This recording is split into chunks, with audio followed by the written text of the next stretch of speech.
graphing linear inequalities in two variables. So everything we've done with the inequalities before has just been one variable. It's just with x, right? But now we're going to be doing the two variables. So we have like an equation with y in it as well, y and x. So we're going to be doing some graphing here. So there's some notes here in terms of the shading, because there's going to be shading involved with this, solid lines, dashed line, and I'll kind of talk you through all that as we go through it. But those notes are there for you. So, but I just want to jump right into it. So here we go.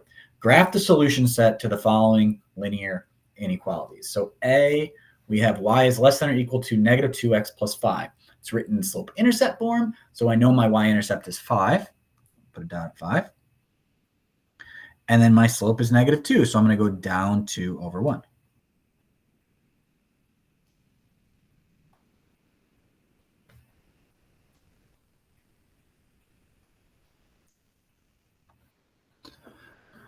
Now this says y is less than or equal to this negative 2x plus 5. And since it can be equal to this line, we're going to make this line solid, okay? And it'll make more sense as we do some more examples. And since it says less than or equal to, less than, all the solutions for this would be below the line because it's less than. Y up and down, is less than that line. So it would be below it. It would be underneath the line, below the line. So how we represent this is by shading. So just take your pencil and shade below the line. So all down here. So the solution set to this would be any point in that shaded region or even on the line, because it can be equal to the line, less than or equal to that line of negative 2x plus 5. So any point on the line or below the line. All right, let me show you B. Again, that's in slope-intercept form. So negative 3 is the y-intercept. Slope's 1/2. So I'm going to go up 1 to the right 2.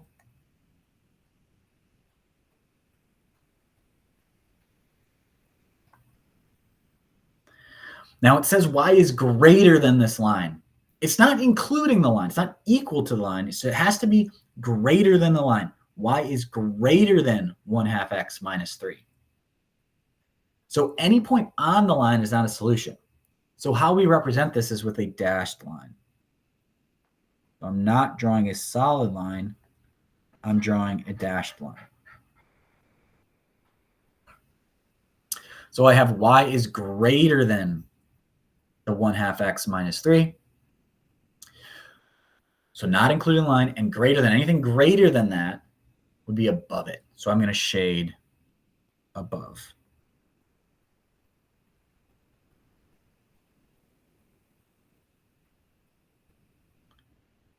Let me show you some more. I'm going to let you do C and D. I want to show you a couple with the point slope form.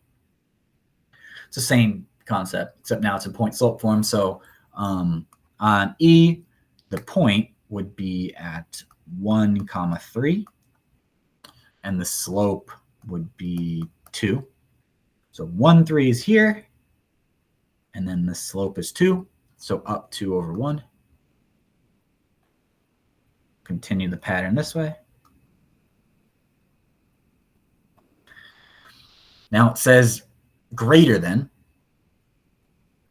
So again, it's not going to include that line. I'm going to show a dashed line. It's not greater than or equal to, it's just greater than. So we're not going to include the line. We represent that as a dashed line. And since it says greater than, we're going to shade above the line. Now I'm going to use my highlighter tool because it might look prettier than me shading with my pencil. But all the solutions would be in this area. Let me show you another one in point slope form. So the point would be at negative 2, 4. Remember, I'm pulling it from here. It's opposite of these. And then the slope is negative 1/3. So let me just write that out. So negative 2, 4 be here. the slope of negative 1/3, that means go down 1/3.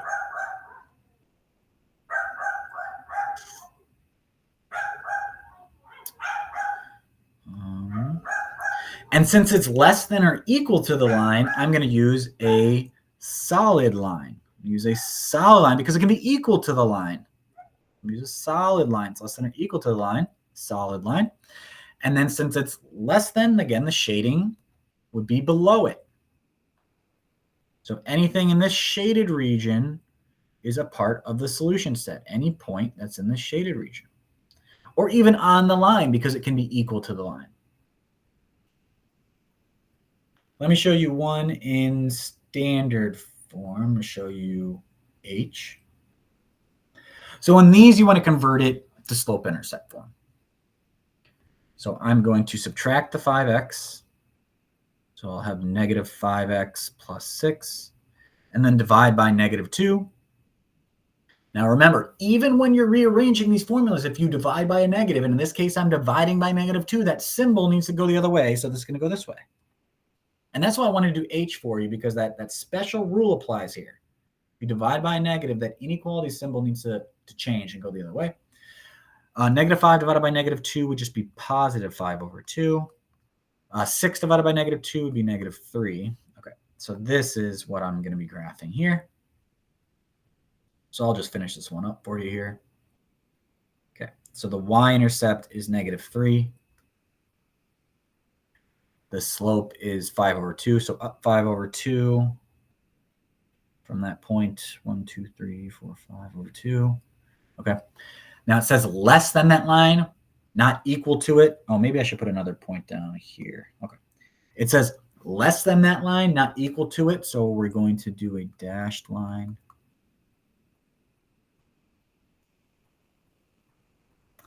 And since it's less than that line, we're going to shade below it.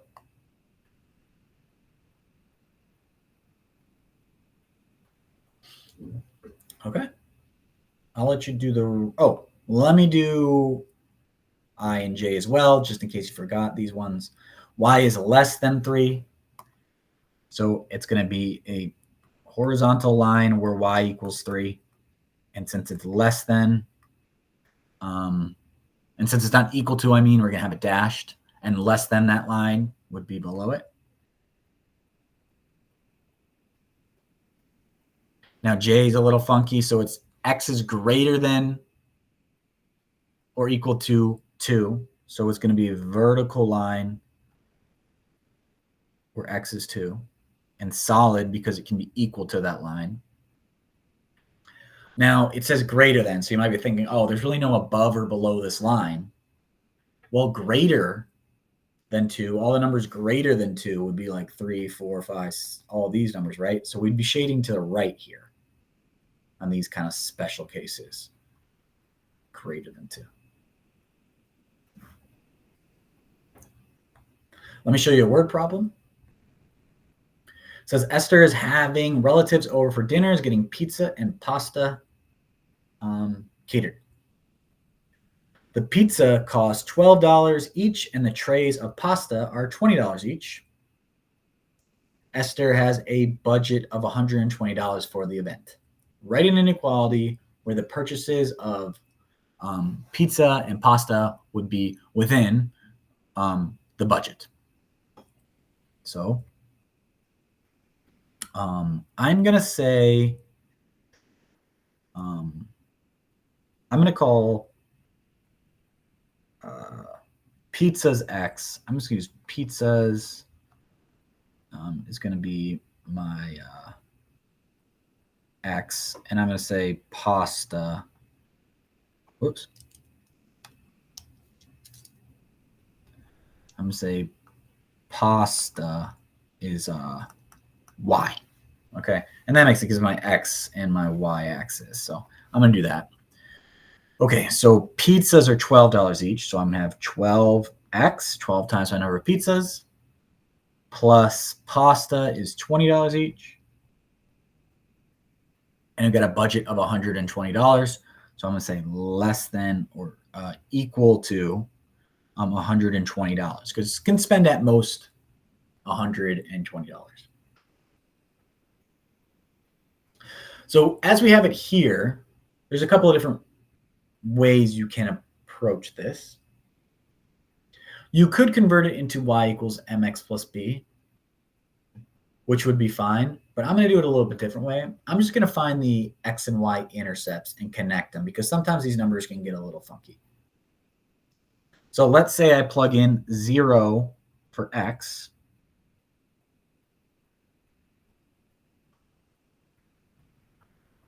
And solve. Well, 12 times 0 is 0, so I have 20y is less than or equal to 120. Divide by 20, 6. So that would be my y-intercept would be at 6. Meaning, if I were to get 0 pizzas, I could purchase 20 trays of pasta. Now let me get the x-intercept. So I'll plug in 0 for y. 20 times 0 is 0, so I have 12x is less than or equal to 120. Divide by 12, I would get 10. So that would be my y-intercept. You know, as I'm doing this, I'm thinking more of, I'm really just trying to graph the line. So this inequality really doesn't have much meaning at this point. So I'm just going to make these equals, actually. Since it doesn't really have much meaning at this point. I'm just trying to graph the line. So here's my line, and it should be a solid line because it's less than or equal to. That's not a very pretty line. Let me redraw that. I wish I had a straight edge or something. Let me just try to do that better.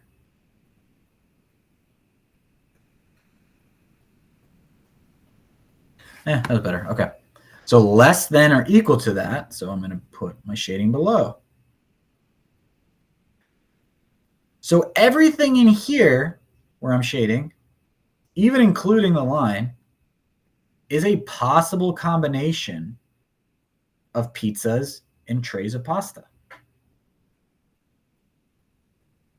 Anything in here. So let's answer C. Using your graph, which of the following pizza and pasta combinations could Esther purchase and stay within the budget? 7 pizzas and 3 trays of pasta. Well, if we look at the graph, 7 pizzas and 3 trays of pasta, let me show this in red, would be right here. That's not within the shaded. So no, can't do that one. Not within the budget, not in the shaded region. How about 2 pizzas and 4 trays of pasta? That would be here. That's in the shaded region. That would stay within the budget.